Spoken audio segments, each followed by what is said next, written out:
الحمد لله الذي زين النبيين بحبيبه المصطفى ومن على المؤمنين بنبيه المجتبى الصلاة والسلام على سيدنا ومولانا محمد خير الورى وعلى آله وأصحابه المتعدمين بالتقوى أما بعد أعوذ بالله من الشيطان الرجيم بسم الله الرحمن الرحيم قل لا أسألكم عليه أجرا إلا المودة في القربى صدق الله مولانا العظيم مولاي صل وسلم دائما أبدا على حبيبك خير الخلق كلهم هو الحبيب الذي ترجى شفاعته لكل حول من الأحوال مقتحم. قابل صد احترام شرکائے خطبہ جمعہ، اللہ جل مجدہ کی ذات پاک کا لاکھ لاکھ شکر اور احسان عظیم ہے جس کی توفیق خاص کے ساتھ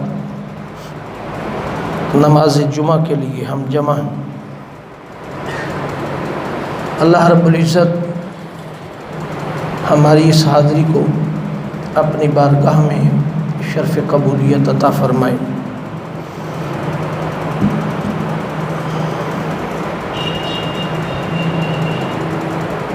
حاضرین محترم، کر سب آواز کم کر.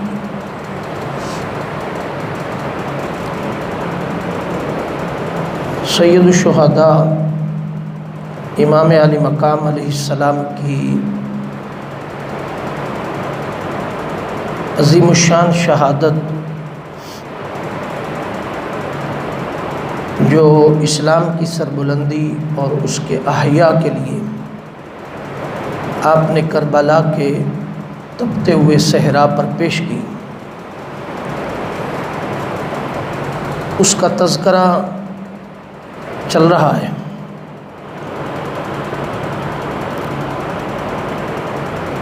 ایک حصہ پچھلے جمعۃ المبارک پر میں نے عرض کیا تھا. اس مناقب میں سے ایک حدیث پاک آپ کی خدمت میں عرض کروں گا، اس کے بعد ہم تاریخ کی طرف چلتے ہیں. آقا دو جہاں صلی اللہ تعالیٰ علیہ وسلم کے اس عظیم شہزادے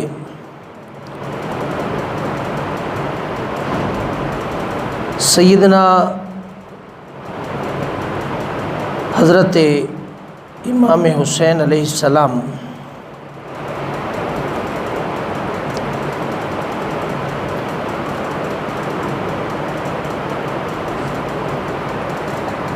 دنیا تاریخ کے اندر ایسا شہزادہ جس کے اختیار میں دنیا اور آخرت کے جملہ اختیارات موجود ہوں اور ان کو رضائے الہی کی خاطر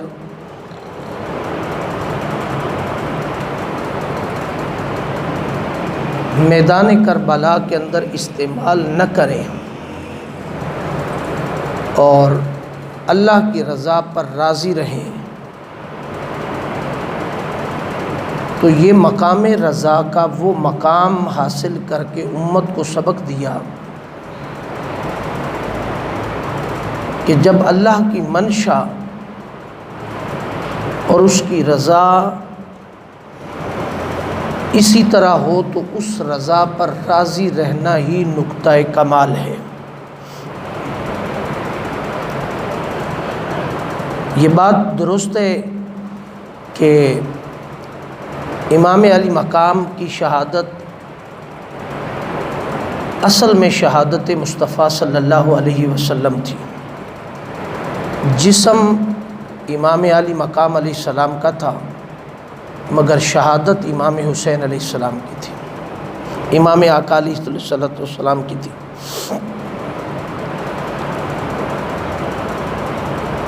جب مقام بڑا ہو تو امتحان بھی بڑا ہوتا۔ مقام بڑا ہونے کے ساتھ ساتھ جو امتحان آیا اس کی بھی دنیا تاریخ کے اندر کوئی مثال نہیں ملتی۔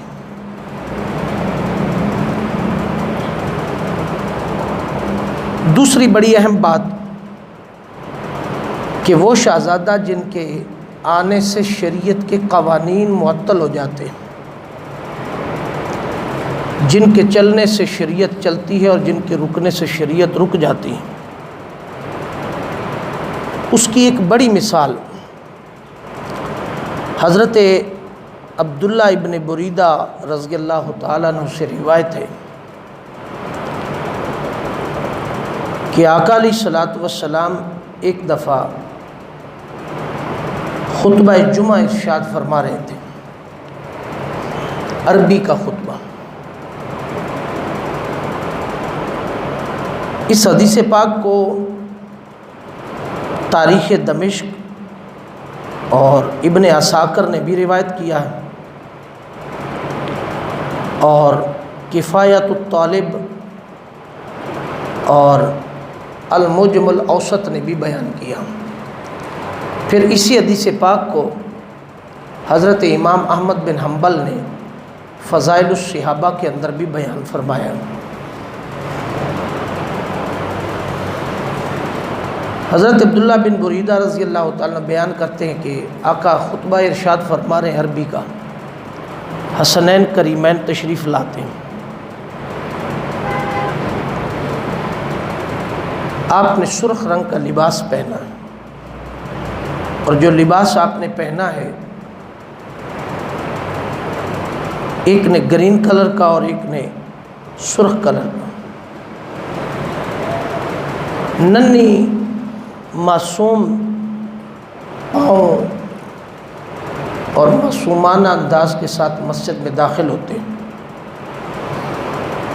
کبھی چلتے ہیں، کبھی گر جاتے ہیں، پھر کبھی اٹھ جاتے ہیں، پھر کبھی کھڑے ہوتے ہیں، پھر چلتے ہیں، پھر گر جاتے ہیں۔ یہ منظر آقا علیہ الصلوۃ والسلام ممبر پر خطبہ عربی کا ارشاد فرماتے ہوئے دیکھ رہے ہیں، حتیٰ کہ آپ سے رہا نہ جا سکا۔ آقا علیہ الصلوۃ والسلام نے خطبہ عربی کا ارشاد فرماتے ہوئے چھوڑ دیا، ترک کر دیا، اور دونوں شہزادوں کو آگے بڑھ کر کے آپ نے اٹھا لیا، اور اٹھا کر کے ایک کو ایک ٹانگ پر، دوسرے کو دوسری ٹانگ پر تھوڑی دیر کے لیے بٹھایا۔ جب وہ خاموش ہو گئے تو دونوں شہزادوں کو مصلی پر بٹھا دیا، اور جہاں سے خطبہ شروع کیا تھا وہاں سے خطبہ دوبارہ پڑھنا شروع کر دیا۔ تاریخ ہے کہ اس سے پہلے یہ خطبہ عربی کا ایک ہی پڑھا جاتا تھا۔ شہزادوں کی آمد کی وجہ سے اس کے بعد عربی کا خطبہ قیامت تک 2 حصوں پر مشتمل ہے، 2 حصوں پر مشتمل۔ جتنی دیر درمیان میں خطیب بیٹھتا ہے اور بیٹھ کر کے وہ درود پاک پڑھتا ہے، اصل میں وہ اس سنت کو زندہ کیا جاتا ہے جو امامین کریمین علیہ السلام تشریف لائے اور آقا علیہ الصلوۃ والسلام نے اٹھایا اور ان کو گود میں بٹھایا۔ اصل میں اس سنت کو زندہ کیا۔ یہ جو حدیث پاک میں نے آپ کے سامنے بیان کی، اس کا بنیادی طور پر مقصد یہ تھا کہ یہ وہ لوگ ہیں جو وارث جنت بھی ہیں، مالک جنت بھی ہیں، جنت کے جوانوں کے سردار بھی ہیں، اور آقا علیہ الصلوۃ والسلام کی نظروں کے چشم و چراغ بھی ہیں۔ آقا علیہ الصلوۃ والسلام نے اپنی محبت کو حسنین کریمین کی محبت ڈکلیئر کیا، اور حسنین کریمین کی محبت کو اپنی محبت ڈکلیئر کیا۔ حسنین کریمین سے بغض، آقا نے فرمایا مجھ سے بغض۔ یہ ساری احادیث اور فرامین کو اگر ہم جمع کریں تو پتہ یہ چلتا ہے کہ یہ کوئی عام ہستی نہیں تھی، عام شخصیت نہیں تھی جس کے متعلق ہم اپنے من میں جو آئے اس کو بیان کر دیں۔ یہ جو فضائل اور کمالات کی میں نے چند روایات بیان کی ہیں، اس سے میں نے اس کنسیپٹ کو ڈیولپ کرنے کی کوشش کی ہے کہ جس شخصیت نے اس ماحول میں تربیت پائی ہو، وہ کیسے ممکن ہو سکتا ہے کہ باطل سامراج اور شراب پینے والے جھوٹے انسان کی بیعت کر لیں اور اس سے سمجھوتا کر لیں۔ یہ کیسے ہو سکتا ہے کہ دین کی دھجیاں اڑتی رہیں، دین مذاق بنتا رہے، دین تماشا بنتا رہے، اور وہ بیٹھ کر کے اس تماشے کو دیکھتے رہیں؟ یہ ناممکنات میں سے۔ یہی وہ تربیت کا ایک عنصر تھا، تربیت کا ایک مرحلہ تھا کہ جب باطل کو للکارنے کی باری آئی تو اس تربیت نے سامراج سے ٹکر لینے کو کہا۔ اس تربیت نے یہ نہیں کہا کہ سمجھوتا کر لیں، مفادات ہیں، ٹھیک ہے وہ اپنا کام کرتے رہیں، حکومت میں رہیں، ہم اپنی بیٹھ کر کے گدی کو آباد کریں اور بیٹھ جائیں، اللہ اللہ کریں، وہ حکومت کریں، ہم نمازیں پڑھیں، روزے رکھیں، حج کریں، زکوٰۃ دیں، اعمال صالحہ کریں، اپنے کام کرتے رہیں، ہمیں ان سے کیا لینا دینا۔ یہ سوچ نہیں تھی۔ اگر یہ سوچ ہوتی تو گھر کی 72 جانیں بچ سکتی تھی، خون خرابے سے بچ سکتے تھے۔ میں نے لاسٹ جمعے پر یہ بات عرض کی تھی کہ 26 رجب کو امیر شام حضرت امیر معاویہ رضی اللہ تعالیٰ عنہ کی وفات ہوتی، اور اس سے پہلے سیدنا حضرت امام حسن مجتبیٰ علیہ السلام کو شہید کرنا، 3 دفعہ زہر دے کر، اور تینوں دفعہ یزید کے افراد جائیں مدینہ میں اور امام حسن مجتبیٰ علیہ السلام کو کھانے میں زہر دیں۔ لوگ تاریخ سے نا واقف ہونے کی وجہ سے بہت سارے حقائق سے محروم رہتے ہیں۔ تاریخ طبری بیان کرتی ہے کہ امام حسین علیہ السلام نے آخری وقت امام حسن مجتبیٰ سے پوچھا کہ آپ اپنے قاتل بتا دیں، تو امام حسن مجتبیٰ علیہ السلام نے فرمایا کہ حسین مجھے معلوم ہے کہ آپ انتقام لیں گے۔ آپ نے فرمایا سچ ہے کہ انتقام لیں گے، آپ کا جنازہ بعد میں اٹھے گا، پہلے ہم قاتلوں سے انتقام لیں گے۔ تو آپ نے فرمایا کہ میں یہ نہیں چاہتا ہوں، میں یہ چاہتا ہوں کہ حسین جب بھی آپ کی تلوار اٹھے وہ باطل سامراج کے سامنے جب بھی وہ بلند ہو تو وہ نانے کے دین کی سربلندی اور انصاف کی سربلندی کے لیے بلند ہو، نہ کہ انتقام کے لیے بلند ہو۔ یہ امام حسن مجتبیٰ علیہ السلام کی آخری وصیت ہے۔ اگر اس وصیت کو بھی دیکھیں اور پچھلی 10 سالہ منصوبہ سازی کو بھی دیکھیں اور تربیت مصطفیٰ صلی اللہ علیہ وسلم کو بھی دیکھیں اور پھر یزید کا امیر معاویہ رضی اللہ تعالیٰ عنہ کے دربار کے اندر جا کر کے وزیروں سے ملنا، حکومتی عہدیداروں سے ملنا، ان کو اپنی حمایت کے لیے آمادہ کرنا، ان کو لالچ دینا مال کا، زر کا، اور اپنے ساتھ ملانے کے بعد کہ جب والد کی وفات ہوگی تو وفات کے بعد میں خلیفہ بنوں گا، میں سلطنت کا سربراہ بنوں گا، تو مجھے ووٹ دیے جائیں۔ راستہ اس نے صاف کر لیا، کیونکہ سب سے بڑی رکاوٹ حضرت امام حسن مجتبیٰ علیہ السلام اسے دکھائی دے رہے تھے، ان کو بھی سازش سے زہر دے کر کے شہید کر دیا۔ یہ ساری باتیں تاریخ کے اندر کرپشن کی بنیاد رکھنے والا یزید، حکومتی عہدیداروں کو خریدنے والا یزید، سینیٹروں اور وزیروں کو خرید کر کے حکومتیں بنانے والے، بنیاد رکھنے والا یزید، یہ ساری باتیں 26 رمضان المبارک کو وفات کے بعد 28 رجب کو پہلا خط لکھا جاتا ہے۔ عبد الرحمن بن ابی بکر رضی اللہ تعالیٰ عنہ کی طرف، عبداللہ ابن عمر، عبداللہ ابن زبیر اور امام علی مقام کی طرف کہ آپ بیعت دے دیں اور بیعت کے بعد آپ حکومت کو تسلیم کر لیں۔ ابن عساکر کی روایت کے مطابق اور علامہ طبری کی روایت کے مطابق 28 رجب کو خط ملتا ہے، مروان ابن زیاد آپ کے پاس آتا اور آ کر کے آپ کو یہ پیغام سناتا ہے، آپ انکار کرتے ہیں، بیعت سے انکار کرتے ہیں، اور 29 رجب رات گزارنے کے بعد، رات بھر نانا مصطفیٰ صلی اللہ علیہ وسلم کی تربت پاک پر گزارنے کے بعد صبح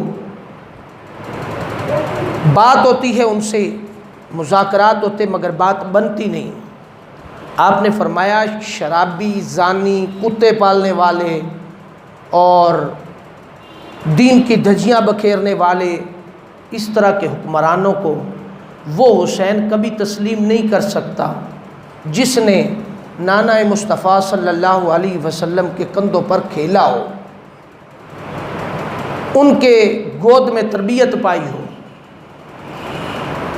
ان کے ساتھ زندگی گزاری ہو، اور سیدہ کائنات سلام اللہ علیہا کا پاک طیب طاہر دودھ پیا ہو، وہ حسین اسلام کی بکھرتی دھجیاں نہیں دیکھ سکتا، وہ حسین فاسق و فاجر کو کبھی اپنا حاکم نہیں مان سکتا۔ یہ تاریخ ہے۔ اور 28 رجب کو یا 29 رجب کو آپ کا قافلہ رات کے وقت روانہ ہوتا ہے کہ دن کے وقت آپ کی روانگی کے حالات نہیں تھے۔ رات کے وقت آپ اپنے رفقائے کار کو ساتھ لے کر کے چلتے ہیں اور مکہ کی سرزمین پر آتے ہیں۔ 8 یا 9 شعبان کو مکہ پہنچتے ہیں۔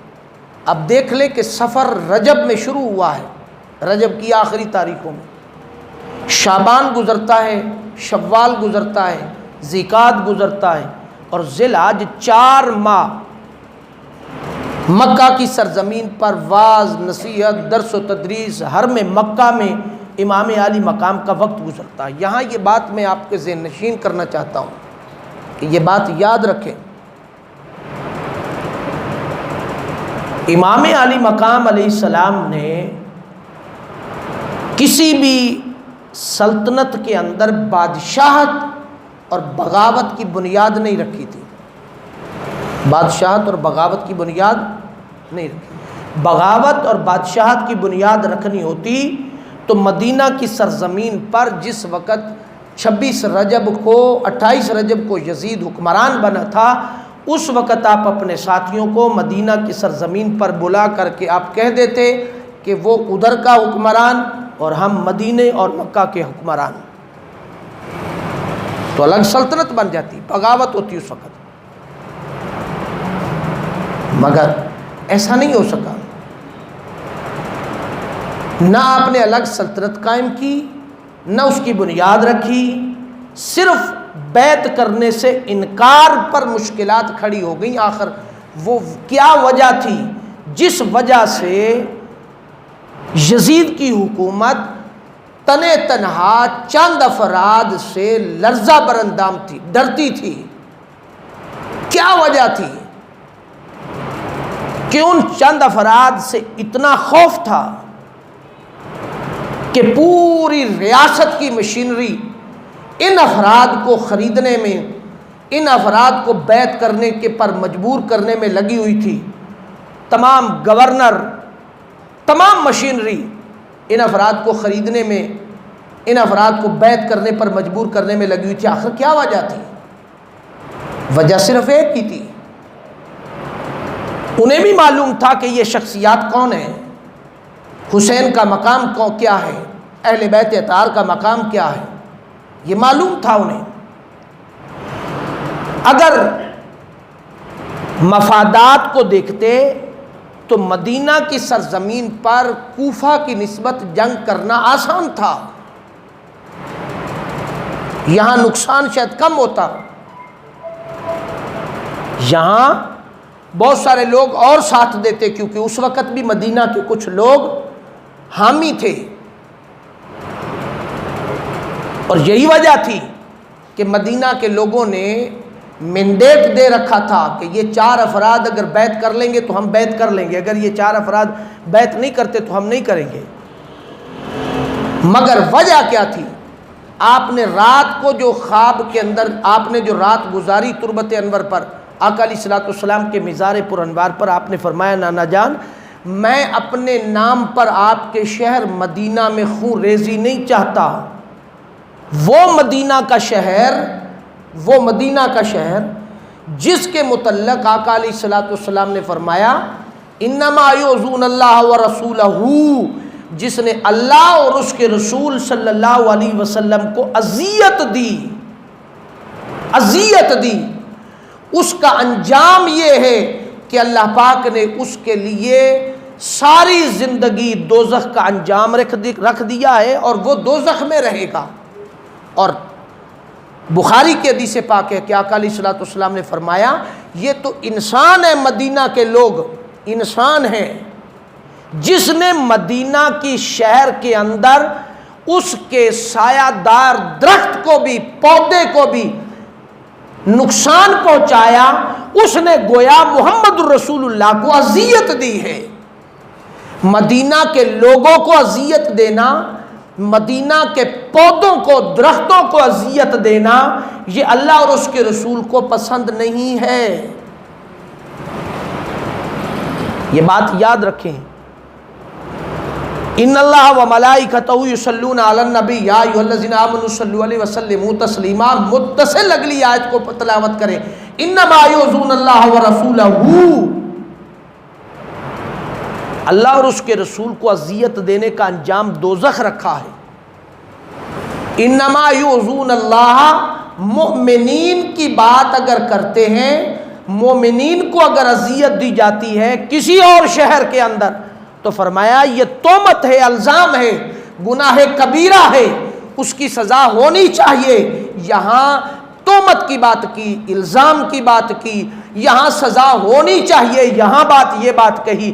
جب باری آئی آقا علیہ الصلوۃ والسلام کی، اپنی ذات کی، تو اللہ رب العزت نے فرمایا انما یؤذون اللہ ورسولہ، جس نے میرے محبوب کو اذیت دی اس کا انجام دوزخ ہے، ڈکلیئرڈ، کوئی دوسری رائے نہیں۔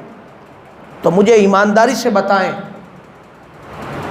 کہ اگر حسین علیہ السلام مدینہ کی سرزمین پر یزید کی بیعت کے انکار میں جنگ شروع کر دیتے تو کیا مدینہ کی سرزمین پر خون نہ بہتا؟ خون بہتا تو قیامت تک جس دین کی محافظت کے لیے کوفہ کی طرف روانہ ہو رہے تھے، ساری زندگی کے لیے یہ لیبل لگ جاتا کہ حسین علیہ السلام نے بھی مدینہ کی سرزمین پر خون ریزی کروائی، جنگ لڑی۔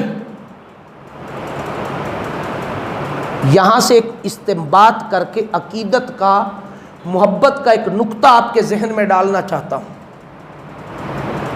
انما یؤذون اللہ ورسولہ، اگر امام چاہتے تو مدینہ کی سرزمین پر جنگ لڑی جا سکتی تھی، مگر مدینہ کا ادب، مدینہ کا احترام، انما یؤذون اللہ ورسولہ کا لحاظ رکھتے ہوئے اپنے گھر والوں کو لے کر مکہ کی سرزمین پر چلے گئے تاکہ مدینہ کی سرزمین پر خون نہ بہے۔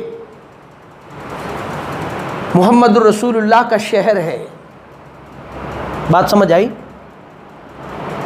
اب آج کے دور کے اندر آ جائے، آج کے دور کے اندر جو نقطہ میں آپ کو استنباط کر کے قرآن کی نص قطعی سے ثابت کر کے آپ کو بتانا چاہتا ہوں، ایک طرف انما یؤذون اللہ ورسولہ لے لیں،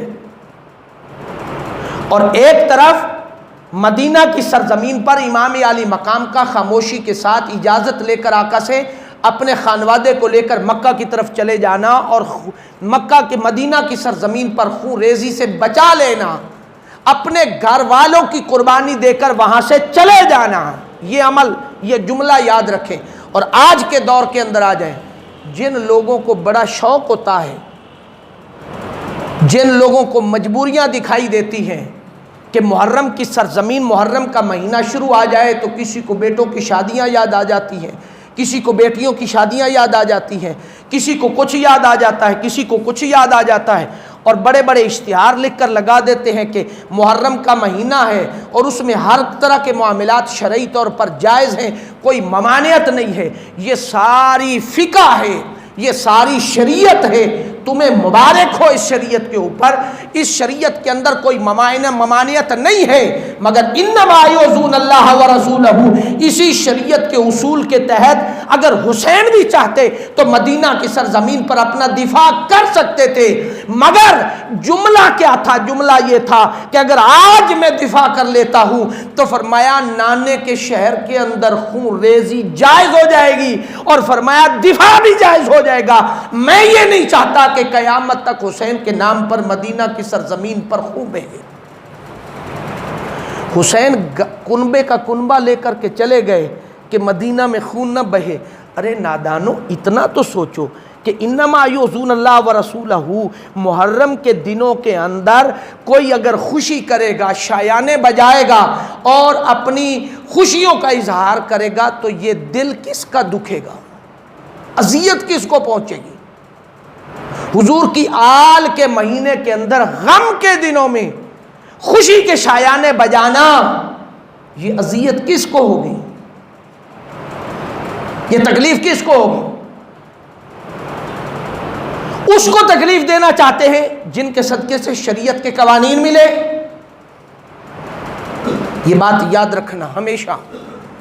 دوسری بات، یہاں سے گئے کہ خون نہ بہے، مکہ کی سرزمین پر بیٹھ کر کے میں دعوت و تبلیغ کا کام کر لوں گا۔ 4 مہینے مکہ کی سرزمین پر دعوت و تبلیغ کا فریضہ سر انجام دیا۔ حرم مکہ کے اندر، بیت اللہ شریف کے اندر روزانہ آپ کا درس قرآن ہوتا، واعظ ہوتا، نصیحت ہوتی، لوگ اکٹھے ہوتے۔ جب ذیقات کا آخری ہفتہ شروع ہوا تو کثرت سے کوفے سے لیٹر آنے شروع ہو گئے، اور ایک ایک خط پر 10-10 12-12 15-15 افراد کی مہریں لگی ہوتی تھی، اور یزید سے نفرت کا اظہار ہوتا تھا۔ یہ علامہ طبری کے مطابق یہ یزید کی سیاسی چال تھی۔ یہ کوفہ کے لوگوں نے کوئی محبت کے دعوے نہیں کیے تھے، یہ بات یاد رکھنا۔ یہ بڑا کڑوا جملہ ہے، یہ بڑا کڑوا جملہ ہے، اور ذہن بڑے پراگندہ ہوتے ہیں۔ یہ سیاسی چالیں تھیں، یہ بھی سیاسی چال تھی کہ 40 افراد کو احرام باندھ کر حجاج کے روپ میں میدان عرفات میں خنجر دے کر کے بھیج دینا کہ جب امام خطبہ حج ارشاد فرمانے کے لیے میدان عرفات میں آئیں تو آپ پیچھے خون کی ہولی کھیل دینا، اور پھر مکہ سے دائیں بائیں سے لوگ جو سپاہی کھڑے ہوں گے، فوج کھڑے ہوں گے، وہ آ کر ہم گرفتار کر لیں گے۔ اور ایسے لگتا تھا کہ جیسے آقا علیہ الصلوۃ والسلام اپنے مدینہ طیبہ سے اپنے نواسے کو کنٹرول کر رہے ہیں۔ کنٹرول روم، پینٹاگون کا ہیڈ آفس جو تھا وہ مدینہ کی سرزمین تھی، میرے آقا علیہ الصلوۃ والسلام کی تربت پاک تھی۔ 6 رجب کو، 6 ذی الحج کو خواب آتی، آقا علیہ الصلوۃ والسلام نے فرمایا حسین حالات اچھے نہیں، اور آپ کی جو لوگ کام کرنے والے تھے، اطلاعات دینے والے تھے، ان کی اطلاعات بھی یہی تھی کہ میدان عرفات کے اندر حالات اچھے نہیں ہوں گے، حتیٰ کہ ایک اطلاع کے مطابق یہ کنفرم ہو گیا کہ 40 حجاج یزید کے سپاہی حاجیوں کے، اور ان کا منصوبہ یہ ہے کہ قتل و غارت کی جائے، خون بہایا جائے اور عام لوگوں کو مار دیا جائے کثرت کے ساتھ، تاکہ حسین کی گرفت کمزور ہو جائے اور پکڑ لیا جائے۔ علامہ طبری نے لکھا ہے، تاریخ ابن خلدون بیان کرتی ہے، جب 6 ذی الحج کو یہ منظر کلیئر ہو گیا، 7 ذی الحج کو امام علی مقام نے حج کا احرام باندھا ہوا کھول دیا، احرام باندھا ہوا کھول دیا، اور فیصلہ فرمایا کہ میں مکہ بھی چھوڑ دیتا ہوں۔ کیوں؟ کہ میں نہیں چاہتا کہ میدان عرفات میں حج کے ایام میں میرے نام پر خون بہے۔ مکہ اور مدینہ وہ شہر ہیں جہاں امن ہے، خون ریزی سے اللہ رب العزت نے منع کیا ہے، لہٰذا مکہ اور مدینہ کو خون ریزی سے بچانے کے لیے 7 ذی الحج کو باندھا ہوا احرام کھول دیا، اور اپنے قافلے کو لے کر گھوڑوں پر سوار ہو کر کے کوفہ کی طرف، اس سے پہلے مسلم بن عقیل علیہ السلام جا چکے تھے۔ حجاج احرام باندھے ہوئے امام علی مقام کے سامنے آ کے کھڑے ہو کے فرمایا خطبہ ارشاد فرما کے جائیں، بعد میں چلے جائیں۔ آپ نے فرمایا اگر میں نے خطبہ دیا تو فرمایا یہاں خون ریزی ہوگی، تو میں نہیں چاہتا کہ میرے نام پر یہاں خون ریزی ہو۔ کیوں؟ کہ یزید وہ پہلا دہشت گرد ہے جو مسجدوں کے اندر دہشت گردی کرنے کی بنیاد رکھ رہا ہے۔ 40 افراد آپ نے اس وقت بتایا، کچھ اور باتیں بھی تھیں، حجاج نے بہت پوچھا، آپ نے فرمایا میرے نانا جان نے بہت ساری باتیں آپ کو بتانے سے منع کیا، حتیٰ کہ آپ نہ مانیں، چل پڑے۔ راستے میں اطلاع ملتی ہے کہ مسلم بن عقیل علیہ السلام کو اور آپ کے دونوں شہزادوں کو شہید کر دیا گیا، اور یہ بات یاد رکھیں ہمیشہ کہ مسلم بن عقیل علیہ السلام کی شہادت خانوادہ رسول میں سے یہ پہلی شہادتوں میں سے شہادتیں تھیں، اور آپ کے شہزادوں کی شہادتیں یہ اس فکر کو تقویت دے رہی تھی جس فکر کو لے کر امام علی مقام مدینہ سے چلے تھے۔ اس کو ویژن آف امام علی مقام کہہ سکتے ہیں، فکر امام علی مقام کی، نظریہ امام علی مقام کا، یہ وہ مراحل تھے، یہ جو وہ مرحلے تھے جس کو لے کر امام علی مقام کوفہ کی طرف رواں دواں تھے۔ مسجد بھری ہوئی پیچھے کھڑی ہے نماز مغرب میں، مسجد بھری ہوئی، اب وہ جو پیچھے کھڑے ہیں ان میں سے مسجد میں نماز پڑھنے کے لیے عیسائی نہیں آئے تھے، کافر نہیں تھے، مسلمان تھے، داڑیاں، جبے کبے، دستاریں، عمامے، تقوی، طہارت، عاشقان محبت اہل بیت، عاشقان رسول، یہ سارا کیٹیگری کے لوگ پیچھے کھڑے تھے۔ میری بات سمجھ آ رہی ہے آپ کو؟ یہ بڑی توجہ طلب بات ہے اور بڑی دکھ والی بات ہے۔ میں نے یہاں ایک قول آپ کو نقل کیا تھا پچھلے جمعہ المبارک پر بڑا فکری قول نقل کیا تھا۔ ابو الاعلیٰ مودودی رحمہ اللہ سے اختلافات انسان کو ہو سکتے ہیں، سید ابو الاعلیٰ مودودی سے مجھے بھی ہو سکتے ہیں، مگر اس کا یہ جملہ تاریخ کے اندر بڑی اہمیت کا حامل ہے۔ عاشقان اہل بیت کے لیے، عاشقان رسول کے لیے، میلاد منانے والوں کے لیے، میلاد کے جلوس نکالنے والوں کے لیے، کیا میلاد منانے والوں کے سامنے انما یؤذون اللہ ورسولہ آیت نہیں آتی؟ کیا عاشقان اہل بیت اور نمازیں پڑھنے والوں کے سامنے انما یؤذون اللہ ورسولہ کی آیات ختم ہو گئی؟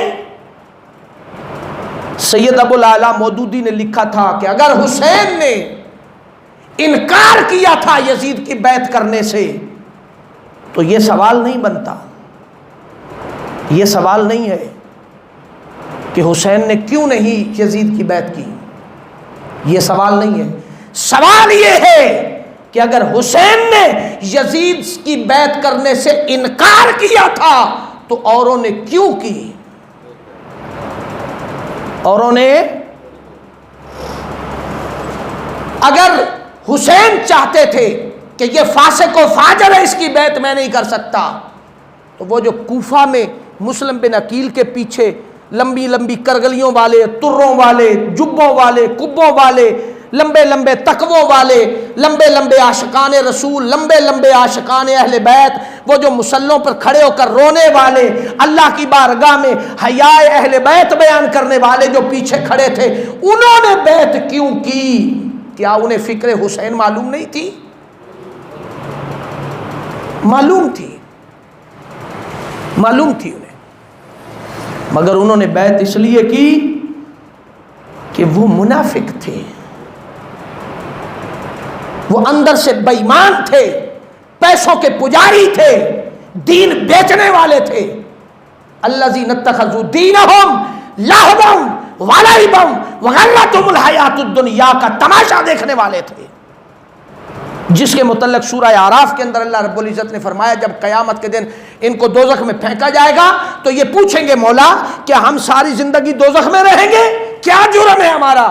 تو اللہ رب العزت بتائے گا ہاں جرم میں بتاتا ہوں۔ فرمایا جرم یہ تھا الذین اتخذوا دینہم لہوا ولعبا وغرتہم الحیاۃ الدنیا، تم تھے وہ لوگ جو میرے دین کو تماشا بناتے تھے، تم تھے وہ لوگ جنہوں نے میرے دین کے ساتھ کھیلا، تم تھے وہ لوگ جنہوں نے میرے دین کو بطور مفادات کے استعمال کیا۔ صرف لمبی لمبی کرگلیاں رکھ کر کے لمبے لمبے تہجد پڑھنے سے نظام نہیں چلتا۔ یاد رکھیں یزید سے بڑا بھی تہجد پڑھنے والا کوئی نہیں تھا، داڑھی اس کی بھی بڑی لمبی تھی، کرگلی اس کی بھی بڑی اونچی تھی، جبہ اس کا بھی بڑا ٹھیک تھا۔ تو یاد رکھیں ہم کہیں کہ مسجدوں میں بیٹھ کر کے ہم اللہ کے دین کی سربلندی کی باتیں کریں اور آزاد ہیں، اور پارلیمنٹ یزیدیوں کے پاس ہو، تو مجھے یہ بات کہنے میں کوئی تأمل نہیں ہے کہ اس مرے ہوئے یزید کو تو آج ہم برا بھلا کہتے ہیں اور کہنا بڑا آسان ہے۔ یہ جو وقت کے یزید ریاست مدینہ کا نام لے کر اسلام کا بیڑا غرق کرنے میں کردار ادا کرتے ہیں، ان یزیدیوں کو آج کے دور میں برا بھلا کہنے والا کون ہوگا جو حسین کے قدموں کی خیرات لے کر سامنے کھڑا ہوگا؟ کہ آج ہمارا یہی کام ہے کہ حسین کے نام پر 10 محرم کو دیگوں کے دیگوں ہڑپ کر جائے، لنگر کے نام پر دیگیں پکائیں اور لنگر کھا جائیں، اور جب ووٹ ڈالنے کی باری آئے تو پردے کے پیچھے بھی اتنی جرت نہ ہو۔ وہ تو سامنے اعلان کرنے والے لوگ تھے اس وقت، بیعت کرنے والے، تم تو پردے کے پیچھے بھی مفادات کی خاطر تمہیں اس وقت بھی ووٹ ڈالتے ہوئے حسین کی قربانی یاد نہیں آتی؟ ظالم اس وقت بھی تو حسین کا خون بیچ رہا ہوتا ہے،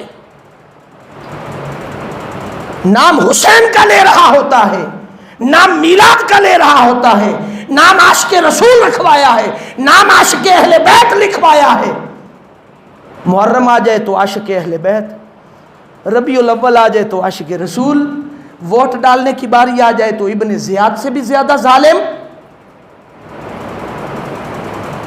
پتہ نہیں مجھے پچھلی دفعہ میں نے بیان کیا تھا یا نہیں بیان کیا تھا، اسی کلّا سالکم علیہ اجرا پر ایک فکر بیان کی تھی ہندو ماتھور نے، اس نے بڑی کمال کی بات کہی ہے، اور اس نے ایسی کمال بات کہی، اس نے کہا کلّا سالکم علیہ اجرا الا المودۃ فی القربى کی شرح بیان کرتے ہوئے اس نے اپنا نقطہ نظر بیان کیا کہ وہ کیا تھا۔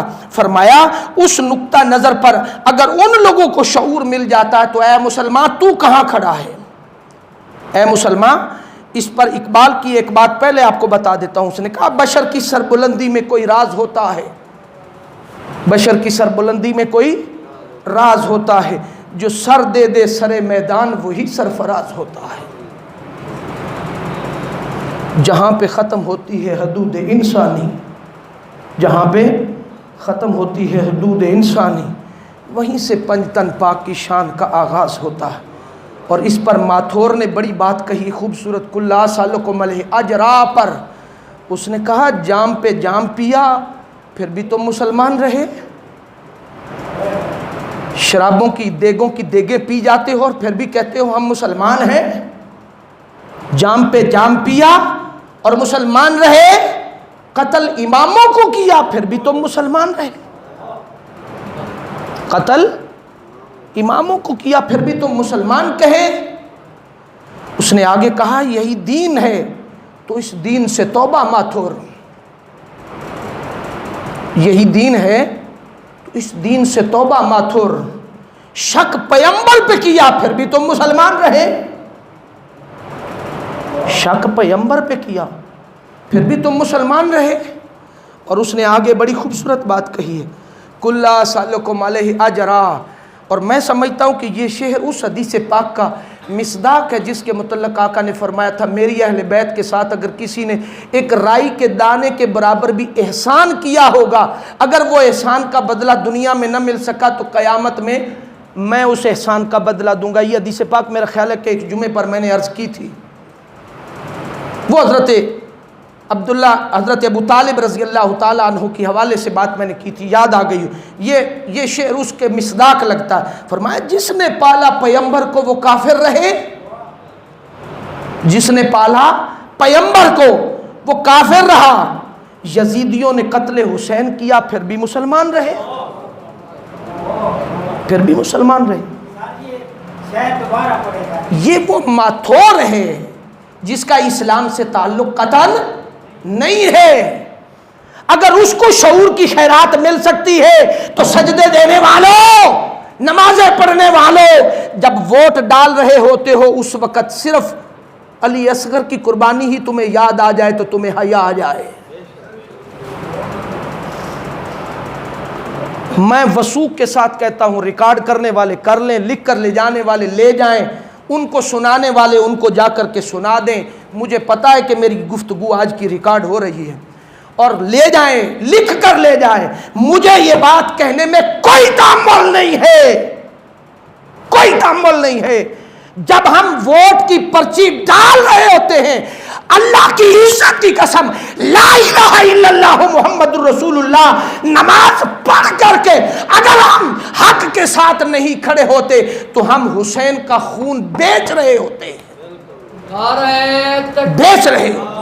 نعرہ رسالت، نعرہ خلافت، نعرہ حیدری، حسینیت، حسینیت۔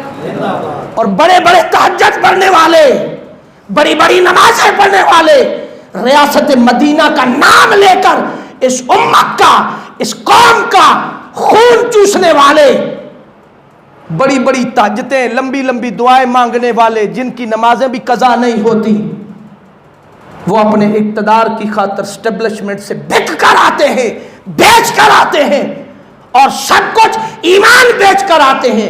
یاد رکھو وہاں نمازیں نہیں بچائیں گی، یاد رکھو بدبخت شمر جو تھا 15 حج اس نے کر رکھے تھے، 15 حج، سبع عشرہ کا مالک تھا، سبع عشرہ کا، اور جس نے تجوید میں سبع عشرہ پڑھ رکھی ہوتی وہ پی ایچ ڈی کا مالک ہوتا ہے۔ اور حسین کے سینے پر بیٹھ کر کہتا حسین بس کر، بڑے تیر لگ گئے ہیں، اب مجھے سر اتارنے دے کیونکہ عصر کی نماز قضا ہو رہی ہے۔